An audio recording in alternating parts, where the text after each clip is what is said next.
ধীরে ধীরে মানুষ ভুলতে বসেছে রক্তাক্ত জুলাইকে। পাখির মতো গুলি, ছাত্র জনতার হত্যা, এসব দৃশ্য মাত্র ৯ মাস আগের ঘটনা। কিন্তু বেহাত হয়েছে সেই বিপ্লব। এমনকি এই বিপ্লবের ঘোষণাপত্র আসেনি এখনো। বিএনপি সহ অনেকেই জুলাই বিপ্লবের ঘোষণাপত্র চায় না। কিন্তু তারা কেন চায় না, এই প্রশ্ন তুলেছেন সংবিধান বিশেষজ্ঞ ও আইনজীবী ডক্টর তুহিন মালিক। গত ১৫ মে রাতে নিজের ভেরিফাইড ফেসবুক পেজে তুহিন মালিক প্রশ্ন তুলে লিখেছেন, জুলাই বিপ্লবের ঘোষণাপত্র হচ্ছে ফ্যাসিবাদী রাষ্ট্রীয় কাঠামো পরিবর্তনের বন্দোবস্ত।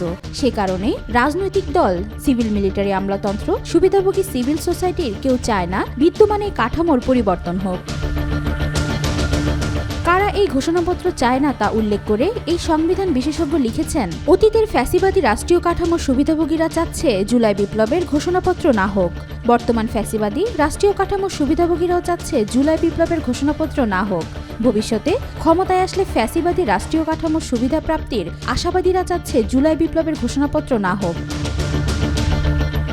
এরপর কয়েকটি শক্ত প্রশ্ন ছুড়ে দিয়ে ডক্টর তুহিন মালিক লিখেছেন, ৫ আগস্টের পর ফ্যাসিবাদী সাংবিধানিক কাঠামোর ধারাবাহিক নামে সরকার গঠিত হয়ে জুলাই বিপ্লবের ঘোষণাপত্র জারি করা হলো না কেন? প্রায় ৫ মাস পর গত ৩১ ডিসেম্বর ছাত্ররা শহীদ মিনারে জুলাই বিপ্লবের ঘোষণাপত্র প্রকাশ করতে চাইলেও ৩০ ডিসেম্বর রাতে জরুরি প্রেস ব্রিফিংয়ে সরকারের পক্ষ থেকে আশ্বাস দেওয়ার পরও ঘোষণাপত্র জারি হলো না কেন?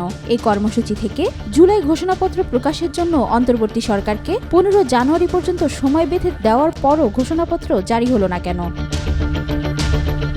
সিনিয়র এই আইনজীবী লিখেছেন, সর্বশেষ গণদাবির প্রেক্ষিতে গত ১০ মে রাতে সরকার আগামী ৩০ কার্যদিবসের মধ্যে জুলাই ঘোষণাপত্র চূড়ান্ত করে প্রকাশ করার ঘোষণা দিতে বাধ্য হয়েছে। এরপর থেকেই চারিদিক অশান্ত।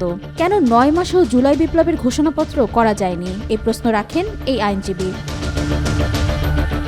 কেন আজও জুলাই বিপ্লবের ঘোষণাপত্র প্রকাশ হয়নি তার কারণও তিনি নিজে উল্লেখ করে লিখেছেন, কারণ ফ্যাসিবাদী রাষ্ট্রীয় কাঠামোর সুবিধাভোগীরা কখনো চায় না বিদ্যমান ফ্যাসিবাদী কাঠামো পরিবর্তন হোক। এর সবচেয়ে বড় কারণ হল ১৯৭২ সালের সংবিধান সংশোধন বা প্রয়োজনে বাতিল করার অভিপ্রায় ব্যক্ত করা হয়েছে জুলাই ঘোষণাপত্রের খসড়ায়।